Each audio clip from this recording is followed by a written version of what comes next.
බලන්න අපි ඉරිසියා කරනවා නම් කුහකකම් කරනවා නම් මරා ගන්නවා නම් ඇත්තටම විඳවන්නේ කවුද? මං කාගෙන් හරි පලිගන්න හිතන සිතුවිල්ලෙන් පවා විඳවන්නේ කවුද? තමන්මයි නේ. ඒ නිසා මතක තියාගන්න ඔබට විඳවන්න ඕන නම් වෛර කරන්න නේ. ඔබට විඳවන්න ඕන නම් කුහකකම් කරන්න. නේ ඔබ අනුන්ට ඉරිසියා කිරීමෙන් අනුන් විඳවන්නේ නැහැ. කවුද විඳවන්නේ? තමන් විඳවන්නේ නේ. දැන් හිතන්න අල්ලපු ගෙදර මිනිස්සු එකපාර දිනුන වෙනවා. අපි මොකද්ද කියන්නේ? ඔය මිනිහා කුඩු විකුණනවා. කියනවද නැද්ද? කියනනේ අනිවාර්යෙන් ඕකුන් කුඩු විකුණනවා ඇති. හරිද? හිතන්න ඇත්තටම අල්ලපු ගෙදර මිනිස්සයා කුඩු විකුණනවා.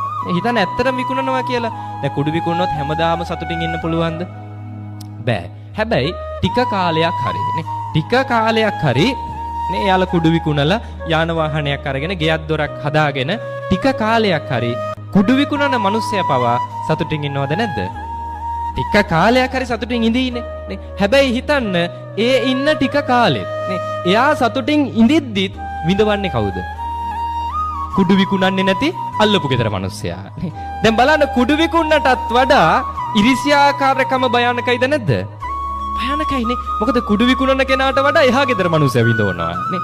මම ඒ නිසා ඔබට යෝජනාවක් කරනවා අඩුම අල්ලපු ගෙදර මිනිස්සයා කුඩු විකුණනත් ඒක ඔබේ ප්‍රශ්නයක් කරගන්න එපා නේ. තමන්ට තමන් විශ්වාස කරන්නේ. තමන්ගේ පවුලේ අය විශ්වාස නම් නේ එහා ගෙදර මිනිස්සේ යා කරන්නේ වරන් යයි නේ. අපි අරන් යන්නේ අපි කරන එක. අල්ලපු ගෙදර මිනිස්සේ නිසාවත් මම විඳවන්න අවශ්‍යතාවයක් නැහැ. ඒ නිසා ආරාධනා කරනවා ජීවත් වෙන ටික කාලේ මිනිස්සෙක් විතර ජීවත් වෙන්න නේ.